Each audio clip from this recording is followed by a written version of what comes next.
네, 우리 반갑게 서로 인사 나눌까요? 사랑합니다. 축복합니다. 반갑습니다. 반갑습니다. 네, 우리 온라인으로 참여하시는 분들도 너무 반갑습니다. 반갑습니다. 네, 오늘 또 우리 예배를 위해서 너무 많은 분들이 준비하시고 또 은혜를 끼쳐주셨어요. 우리 찬양팀, 오늘은 아빠와 딸 둘이 이렇게 은혜롭게 찬양 인도해 주셨어요. 너무 고맙고, 또 예배팀, 미디어팀, 또 홍 집사님 이렇게 은혜롭게 찬양으로 우리를 마음을 열어주시고 또 격려해 주시고, 또 말씀 봉독 예배 안내해 주신 분들, 또 촬영 안내해 주신 분들, 어제 청소해 주신 분들, 또 이렇게 아름답게 데코해 주신 분들, 또 예배를 위해서 중보기도 팀 또 중보기도 하고 있습니다. 모든 분들 정말 고맙습니다. 우리가 은혜롭게 예배 드리는 것은 이처럼 예배를 위해 섬겨주시는 많은 분들의 헌신과 기도가 있기 때문입니다. 우리 감사의 박수 드립시다. 고맙습니다. 네, 한 주간 잘 지내셨죠? 네, 그러신 것 같습니다. 네, 이렇게 다음 주일부터는 우리가 그냥 마음껏 예배 와서 드려도 될 상황입니다. 이제 50%라고 했는데 간혹 성도님들의 50%만 예배 드리는 거라는데, 그것이 아니고 예배 좌석 수의 50%예요. 그래서 우리가 사후 예배로 나눠서 드리고 있기 때문에 어느 예배든 우리가 마음껏 와서 예배 드려도 괜찮을 그런 상황입니다. 이런 때에 우리가 새롭게 또 예배하는 마음 회복하고, 또 올해가 다 가기 전에 또 우리의 믿음이 다시 힘을 얻는 그런 기회가 될 수 있기를 바랍니다. 자, 우리 성품의 옷, 오늘 12번째 옷을 드리는데, 우리 11번 옷을 받았는데 잘 입고 계신가요? 네, 계속 껴입느라고 너무 좀 힘드실 것 같아요. 네, 계속 잘 입으셔야 됩니다. 우리가 받은 옷을 한번 생각해 볼까요? 사랑, 공경, 경청, 네, 잘 알고 계시네요. 절제, 인내, 책임감, 진실성, 감사, 긍휼, 기쁨, 그리고 지난주에 그렇습니다, 만족입니다. 우리가 이 옷을 잘 입어서 거룩한 주님의 성품을 닮아가는 거죠. 어느 날 아침 예수님이 갈릴리 호숫가에 나타나셨습니다. 그런데 어떻게 알았는지, 이른 아침인데도 불구하고 벌써 많은 사람들이 예수님을 따라 모였습니다. 그날 예수님은 그들에게 말씀을 잘 전하시려고 사람들은 호숫가에 빙 둘러서 앉아있고, 이제 예수님은 시몬 베드로의 배에 올라타서 좀 이렇게 떨어져서 말씀을 가르치십니다. 말씀을 다 마치신 후에 베드로에게 이렇게 말씀하셔요. 깊은 데로 가서 그물을 내려 고기를 잡아라. 사실 이 시몬 베드로는 밤새도록 그물질을 했어요. 근데 이날따라 하나도 잡히질 않은 겁니다. 피곤한 몸, 지친 마음, 이제 예수님이 말씀을 다 마치셨으니 얼른 바닷가, 바로 호숫가로 가서 그물을 씻고 집에 가서 쉬고 싶은 마음이 간절한 순간입니다. 그런데 예수님께서 깊은 데로 가서 그물을 내려 고기를 잡아라고 말씀하신 겁니다. 그때 베드로는 이렇게 대답합니다. 말씀을 따라 그물을 내리겠습니다. 그리고는 깊은 데로 배를 저어 갑니다. 예수님의 말씀에 즉시 순종한 베드로죠. 이때 놀라운 기적이 일어났어요. 물고기가 너무 많이 잡혀서 그물이 막 찢어질 정도입니다. 이게 감당이 안 돼요. 그래서 저 멀리 호숫가에 있던 동료를 부릅니다. 아마도 야고보와 요한이었을 겁니다. 그들이 배를 몰고 베드로 있는 곳에 와서 그 엄청 많이 잡힌 물고기를 2배에 나누어 실었습니다. 그런데도 배가 가라앉을 지경이 되었어요. 이 엄청난 경험을 하면서 베드로는 이날 예수님의 제자로 헌신하였습니다. 자, 이 이야기, 이 모습에서 우리는 베드로의 모습을 이렇게 좀 들여다보게 됩니다. 베드로가 예수님에 대해 반응한 태도입니다. 그의 마음, 그 마음을 한번 이렇게 떠올려 보세요. 베드로는 어부입니다. 갈릴리 호수에서 평생 살아온 사람입니다. 물고기 잡는데 베드로가 전문가입니다. 예수님은 랍비이셔요. 선생님, 말씀을 가르치는 예수님이 물고기를 잡으신 적 없을 것 같아요. 이 갈릴리 호수에서 말이죠. 그런데 고기 잡는 것에는 아무것도 모르실 예수님이 베드로에게, 전문가에게 깊은 데로 가서 그물을 내려 고기를 잡아라 하셨을 때 베드로의 마음이 어땠을까요? 그러니까 베드로가 제가 말씀대로 하겠습니다 라고 이렇게 응답한 것은 베드로의 마음이 어떠한지를 잘 보여줍니다. 예수님에게 왜요? 내가 더 전문가인데 예수님이 뭘 하신다고요? 따지거나 이유를 캐묻지 않았습니다. 아니면 저 지금 피곤해요. 밤새 그물질했는데 이제 쉬어야 할 시간이에요. 예수님 제발 하면서 핑계를 대지도 않았습니다. 오늘 아침 하나님께서 우리에게 입혀주시는 12번째 성품의 옷은 순종입니다. 자, 순종이 무엇일까요? 함께 읽어볼까요? 순종이란 하나님과 하나님이 세우신 지도자들의 말씀을 즉시 기쁨으로 수행하는 것입니다. 순종과 반대되는 개념은 고집입니다. 고집불통이죠.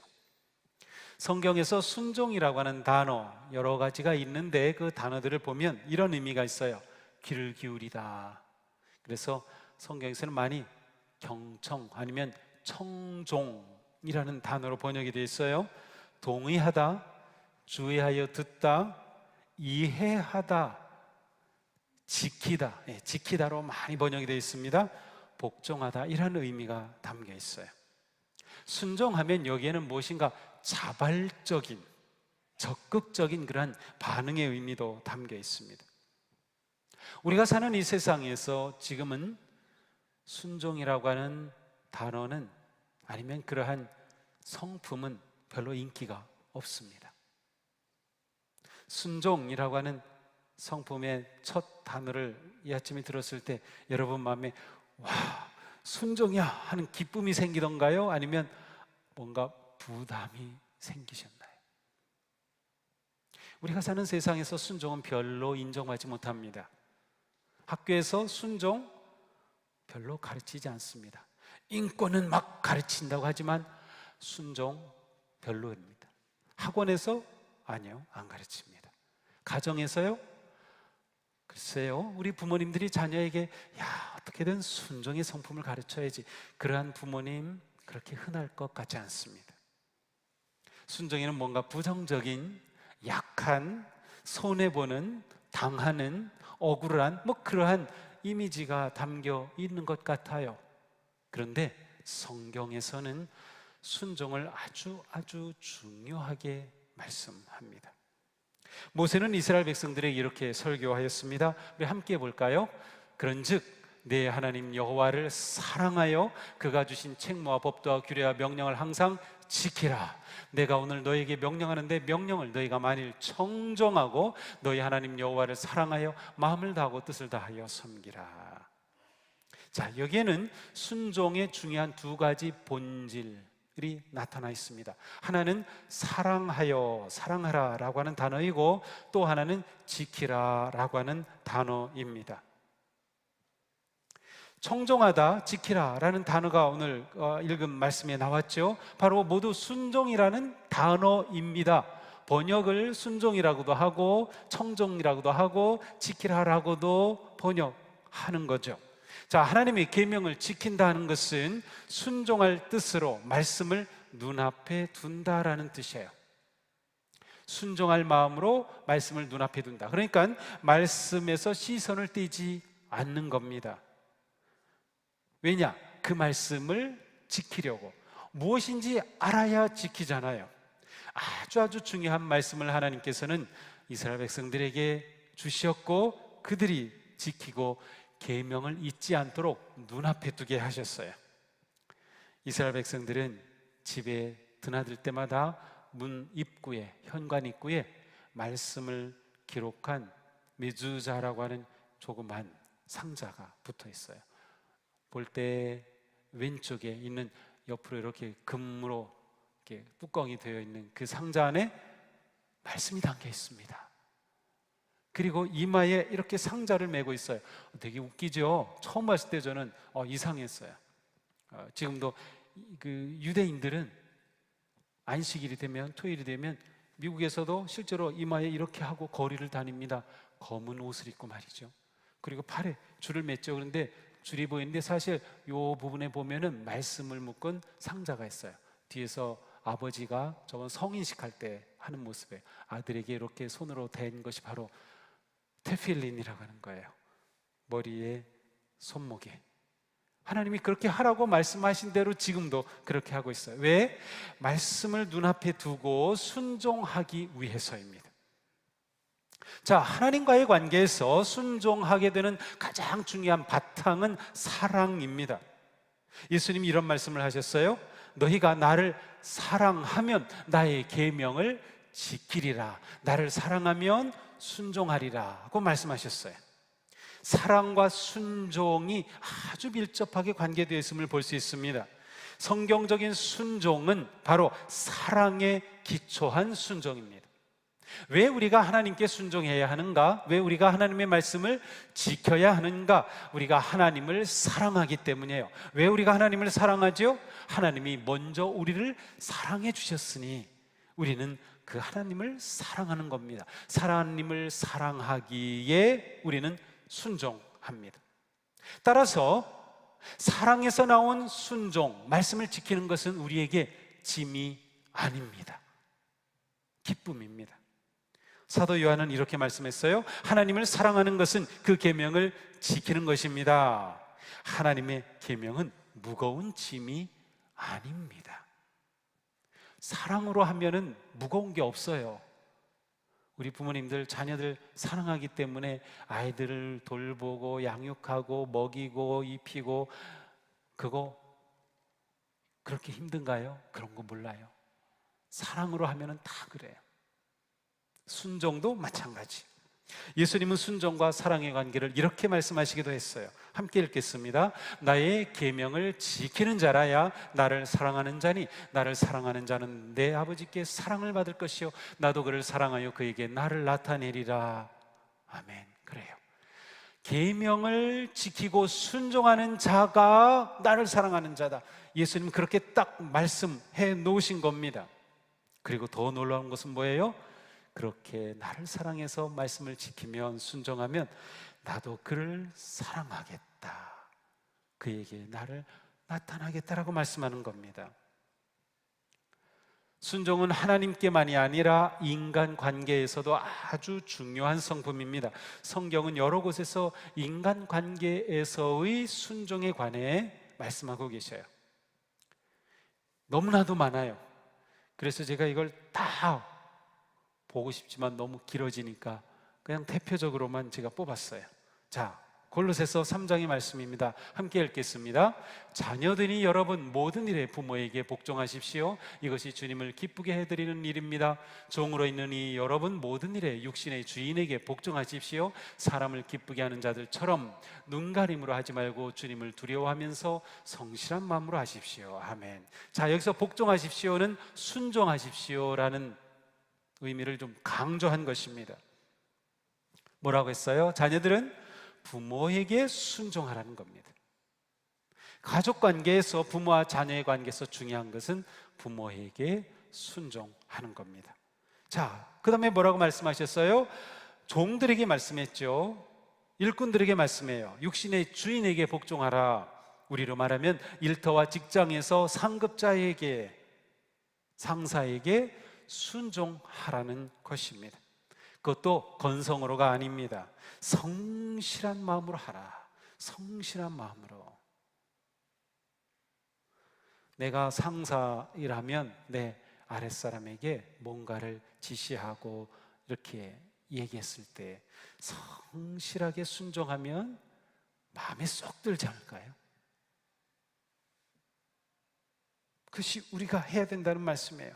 자, 히브리서의 말씀 같이 읽어보겠습니다. 여러분의 지도자들의 말을 고지 듣고 그들에게 순종하십시오.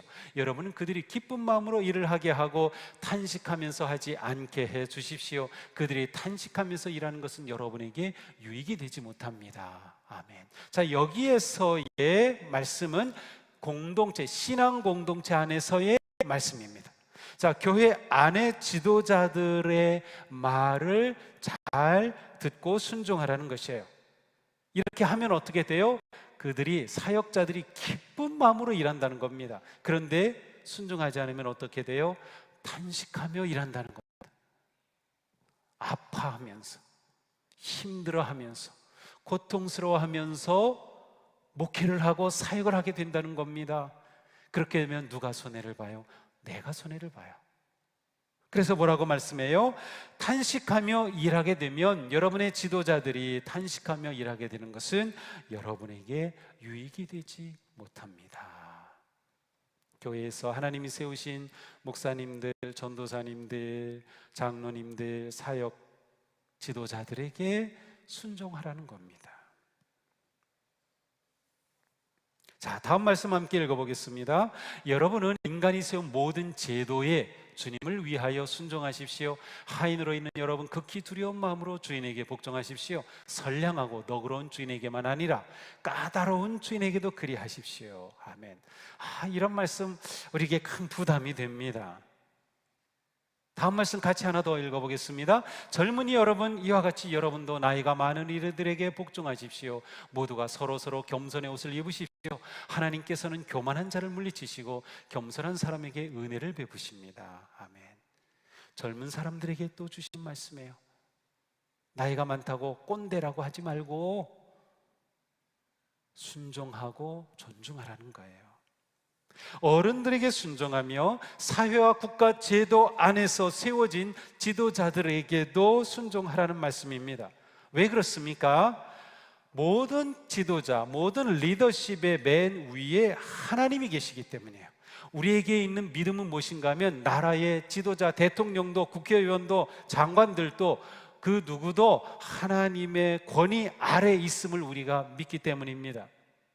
하나님께서는 그들을 통해서도 일하시고 역사하기 때문이에요. 그래서 주님을 위해서 사회의 지도자들에게도 순종하라고 말씀합니다. 그러므로 성도는 모든 인간관계에서도 순종하며 삽니다. 물론 진리에 어긋나는 말과 지시, 거짓과 불의에 대해서는 우리가 순종하지 않아도 됩니다. 우리는 이 사이에서 갈등이 있죠. 왜냐하면 성경은 분명히 사회 제도 안의 지도자들에게도 순종하라고 하였으며, 동시에 우리는 의로우신 하나님처럼 정의롭고 바른 삶을 살아야 한다고도 말씀해 주셨어요. 이 사회에서 그래서 소란한 겁니다. 자기 권리, 자기 주장을 하는 사람들의 말들이 많이 있습니다. 지도자가 잘못된 것을 말하죠. 지도자가 그릇되었다고 말하죠. 하지만 하나님이 세우신 지도자라고 믿는다면 지도자의 위치와 리더십을 인정해야 합니다. 이 사회에서 우리는 지혜롭게 생각하고 판단해야겠죠. 인간관계에서의 순종은 모든 지도자를 하나님이 세우셨다는 믿음 위에 신뢰와 인정이 바탕이 되는 겁니다. 하나님과의 관계에서는 사랑이 바탕이 됩니다. 인간관계에서는 하나님에 대한 믿음으로 인해 신뢰와 인정이 바탕이 됩니다. 자, 우리가 순종을 생각할 때 중요한 것은 예수님의 순종입니다. 예수님의 순종이 없었다면 우리는 순종을 배울 수도 없을 것입니다. 예수님의 순종은 하나님에 대한 사랑과 우리를 위한 사랑이 십자가로서 우리에게 다가왔습니다. 로마서에 말씀합니다. 함께 읽겠습니다. 한 사람이 순종하지 않음으로 말미암아 많은 사람이 죄인으로 판정을 받았는데 이제는 한 사람이 순종함으로 말미암아 많은 사람이 의인으로 판정을 받은 것입니다. 무슨 말씀이에요? 앞에 나오는 한 사람은 아담입니다. 아담 한 사람이 불순종하자 그 불순종으로 인하여 죄와 죽음이 우리에게 왔다면 예수 그리스도께서는 하나님의 뜻에 순종하심으로 우리를 위한 생명과 구원의 은혜를 가져오셨다는 겁니다. 불순종이 죽음을, 순종이 생명을 가져왔음을 말씀하고 있습니다.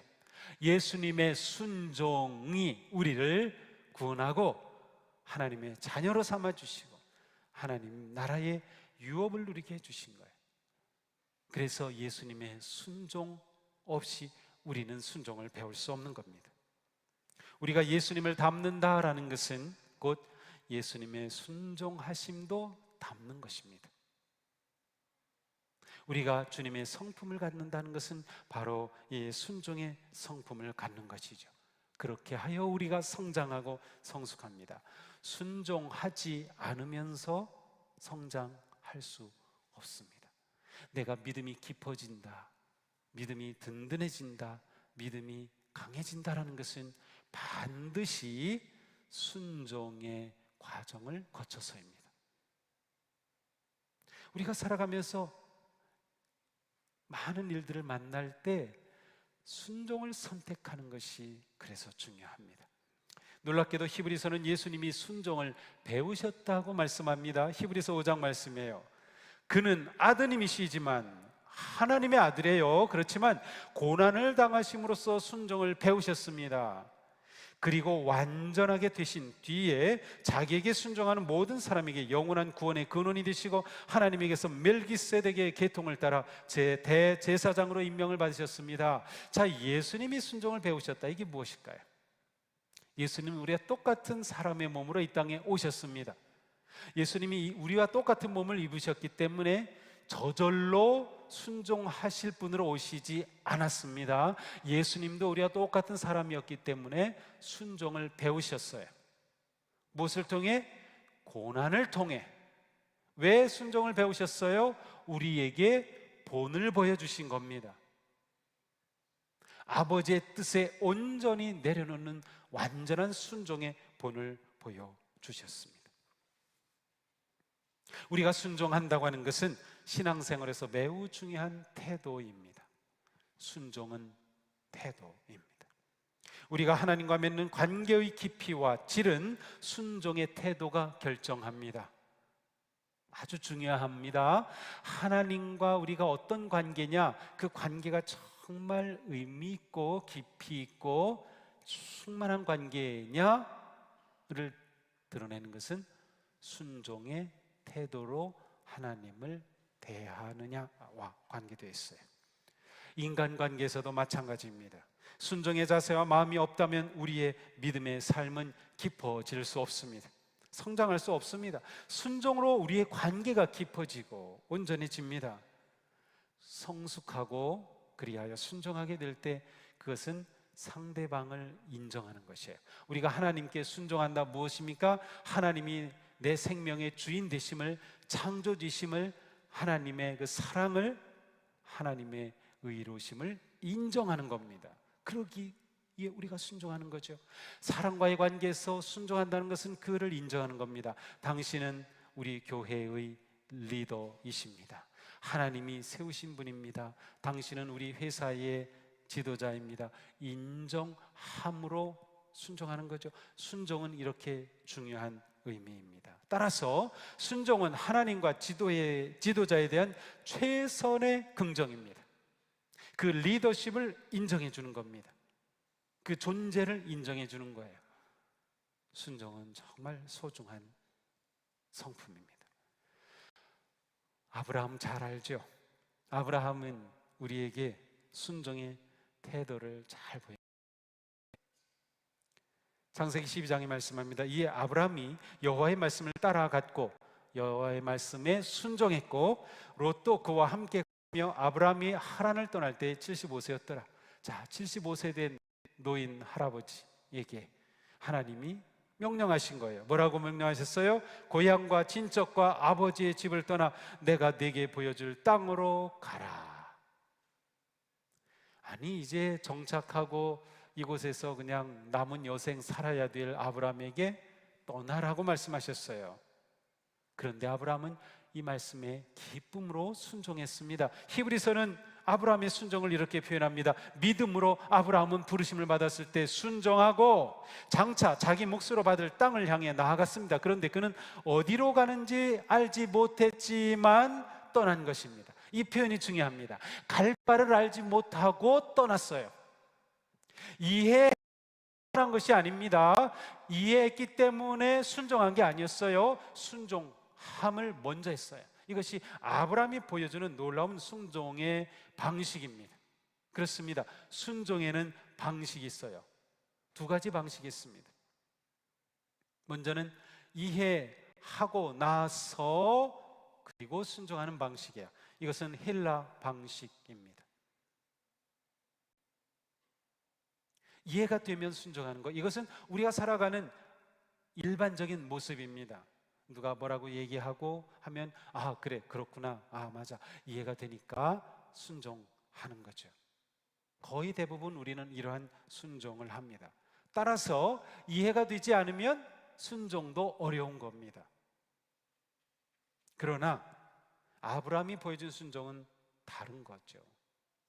우리는 이해하고 순종하려고 할 때 이해되지 않는 일들이 많다는 사실을 받아들여야 합니다. 그렇지 않으면 너무나도 힘들어요. 두 번째 방식이 바로 아브라함의 방식이죠. 먼저 순종하고 나서 나중에 이해가 되는 거죠.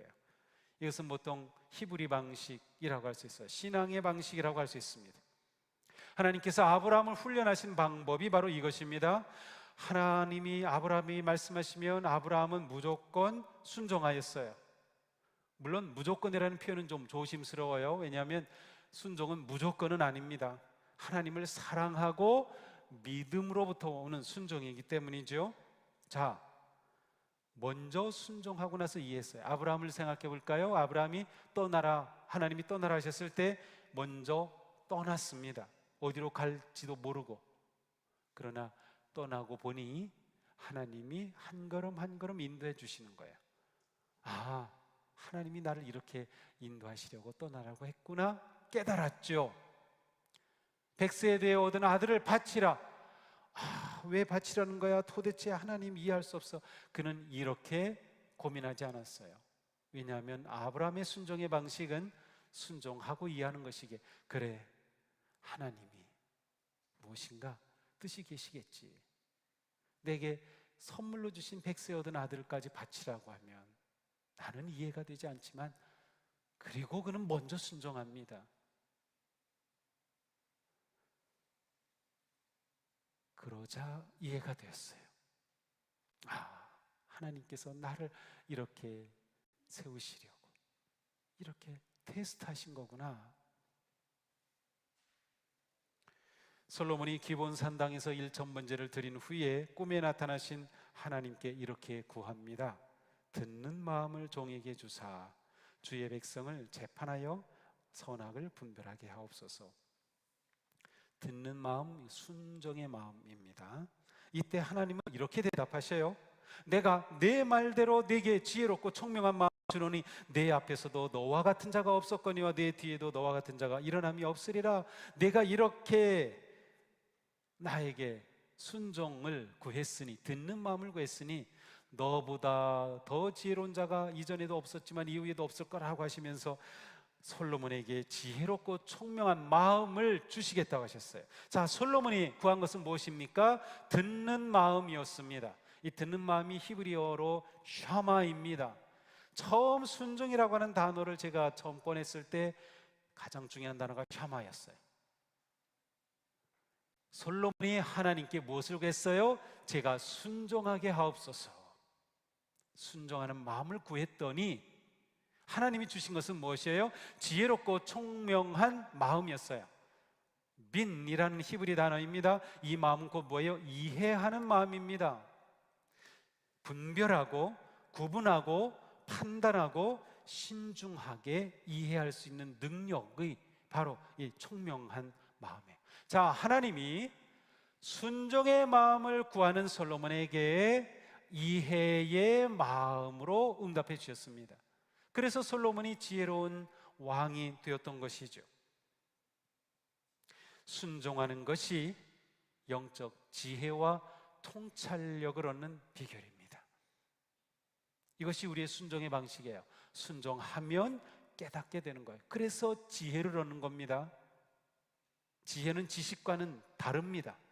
지식은 이해해서 순종하려고 할 때는 지식을 얻지만 순종하여 깨닫게 될 때는 지혜를 얻습니다. 순종은 우리가 지혜를 얻는 방식입니다. 우리는 순종에서 어떤 방식을 택하겠습니까? 결국 우리가 순종의 성품을 형성하려면 하나님과의 관계에서 그리고 사람의 관계에서 친밀한 관계를 세워야 합니다.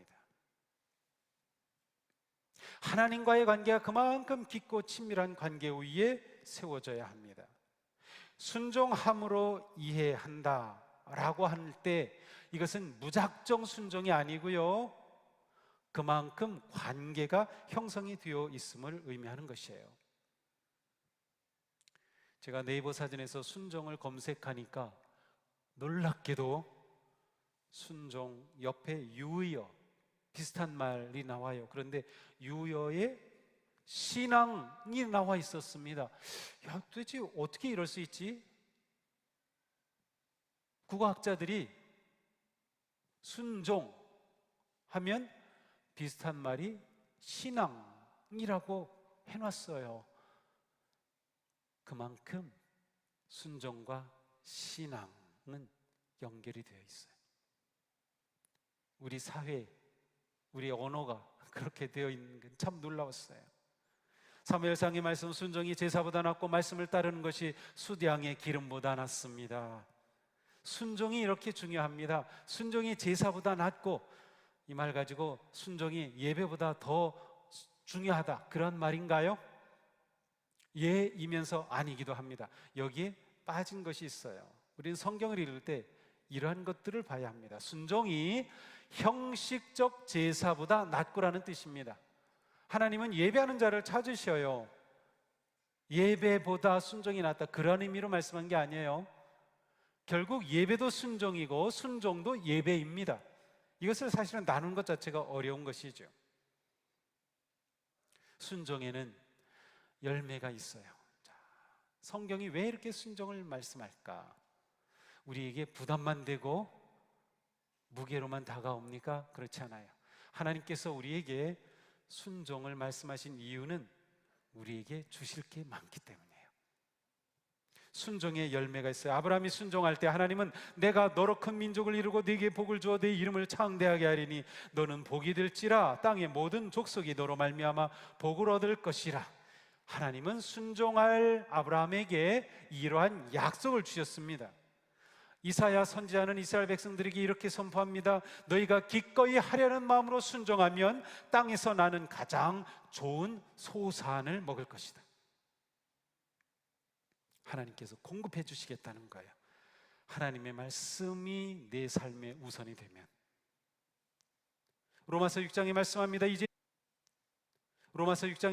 이제 여러분은 전에 받은 교훈의 본에 마음으로부터 순종함으로써 죄에서 해방을 받아 의의 종이 된 것입니다. 순종이 가져오는 엄청난 열매죠. 사도행전에 말씀합니다. 우리는 이 일의 증인이요 하나님이 자기에게 순종하는 사람에게 주신 성령도 그러하니라. 베드로전서 말씀입니다. 여러분은 진리에 순종함으로 영혼을 정결하게 하여 꾸밈없이 서로 사랑하게 이르렀으니 순결한 마음으로 서로 뜨겁게 사랑하십시오. 자, 순종의 열매가 무엇입니까? 하나님은 순종하는 자에게 약속하신 복을 주십니다. 순종하는 자는 풍성한 소산을 얻습니다. 순종하면 영생을 얻고 죄에서 해방된 의로운 성도가 됩니다. 순종하면 성령을 받습니다. 순종하면 온갖 선한 일을 할 준비를 갖추게 됩니다. 우리가 진리에 순종할 때 우리의 영혼이 정결해지며 순결한 마음으로 서로 뜨겁게 사랑할 수 있습니다. 순종에는 이처럼 놀라운 보상이 있어요. 하나님이 우리에게 순종을 말씀하신 이유가 여기에 있습니다. 하나님은 순종하는 자녀를 보호하시겠다, 순종하는 자에게 공급하시겠다, 하나님은 순종하는 자녀를 복의 길로 이끄시겠다는 겁니다. 우리가 순종의 성품을 갖는 것은 이처럼 놀라운 일입니다. 우리 모두 순종의 성품으로 이 놀랍고 넘치는 은혜와 복을 누리는 행복한 성도가 되기를 축복합니다. 우리 교회도 순종하는 교회가 되어서 하나님이 주시는 이 놀라운 은총이 풍성하게 넘치는 그러한 복된 교회가 되기를 축복합니다. 자, 나는 얼마나 순종하는가 한번 생각해 봅시다. 나는 어떤 말씀이라도 순종하려는 마음을 가지고 있는가? 내가 말씀을 읽을 때, 묵상할 때, 설교를 들을 때, 말씀을 암송할 때 하나님께서 오늘 내게 어떤 말씀을 주실까? 내가 무슨 말씀을 주시든 순종해야지, 지켜야지 하는 마음으로 그렇게 대하는가 말이죠. 나는 즉시 말씀을 주셨을 때 기쁨으로 순종합니까? 나는 윗사람으로부터 무언가를 하라는 말을 들을 때 밝게 미소를 짓습니까? 또 이거 하라고 해 하며 얼굴을 찡그리. 나는 할 수 없다는 이유와 핑계를 찾고 있습니까?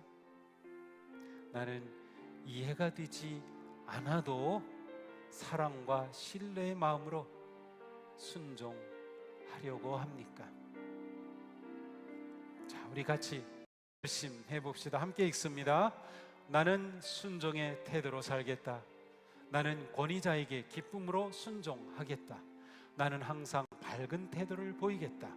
나는 맡은 일을 기대 이상 이루겠다. 나는 그릇된 명령에는 따르지 않겠다. 사랑하는 성도님, 이 한 주간도 하나님께서 입혀주신 순종의 옷을 입고 행복한 삶으로 날아오르기를 축복합니다. 기도합시다. 주님, 이렇게 저희들에게 순종하라, 지키라, 청종하라 말씀하신 것은 순종에 아름다운 열매가 있기 때문임을 깨달았습니다. 순종하는 것이 우리에게는 쉽지 않습니다. 많은 것을 따져야 하고 생각하고 이해가 되어야 순종하려는 경향이 저희들에게 있습니다. 하지만 하나님을 사랑하기에, 또한 하나님의 사랑을 신뢰하기에 저희들은 기꺼이 순종할 수 있기 원합니다. 하나님께, 그리고 하나님이 세우신 지도자들에게 기쁨으로 순종할 마음을 주시옵소서. 순종의 삶을 통해 하나님 예비하신 그 놀라운 순종의 열매를 풍성하게 거두는 복된 성도들 되게 하여 주시옵소서. 예수님 이름으로 기도합니다. 아멘.